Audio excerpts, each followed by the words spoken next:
Guna meningkatkan mutu SDM Koperasi, Dinas Koperasi Kota Denpasar melaksanakan diklat sertifikasi kompetensi bagi pengelola koperasi sekota Denpasar.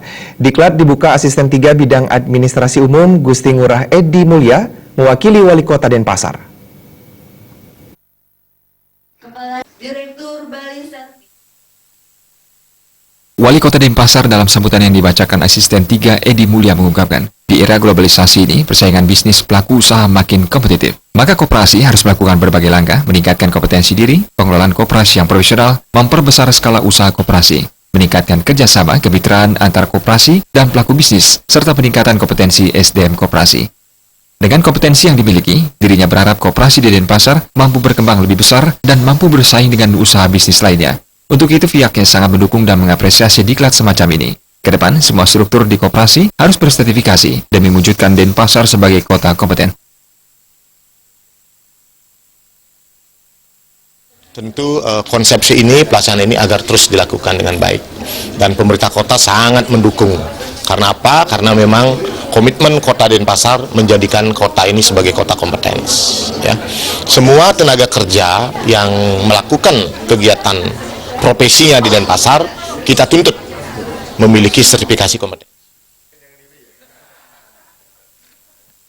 Terkait jumlah pengurus koperasi yang telah bersertifikasi di kisaran 30,52%, Kepala Dinas Koperasi dan UKM Kota Denpasar, Made Erwin Suradharma mengatakan akan terus menggenjotnya. Sertifikasi bagi pengurus adalah hal yang mutlak sebagai persyaratan menjadi ketua koperasi. Jika belum bersertifikasi, berarti belum memenuhi syarat menjadi pemimpin koperasi. Suatu koperasi juga bisa mengurus sertifikasinya secara mandiri dengan memanfaatkan dana pendidikan koperasi tanpa mendukung program pemerintah. Apapun nanti yang menjadi ketua koperasi itu harus sudah mempunyai sertifikasi kompetensi. Nah, jangan nanti memilih pengurus yang tidak punya sertifikasi kompetensi. Contoh misalnya, ada ketua koperasi ingin menjadi ketua lagi, anggota harus itu menjadi persyaratan. Apakah calon yang diusung itu sudah bersertifikasi belum? Dan kita juga akan begitu juga menjadi meminta kepada anggota koperasi jangan memilih ketua koperasi yang belum sertifikasi. Nah, itu penting sekali.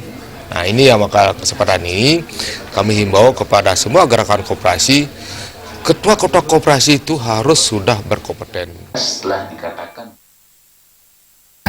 Diklat peningkatan mutu SDM koperasi berlangsung hingga 23 September 2017 dilaksanakan dalam 2 kelas diikuti 56 orang peserta. Diklat melibatkan lembaga sertifikasi profesi yakni LDP KJK, Bali Sertif, dan LSP KJK Jakarta. Agus Sudatmika, Bali TV.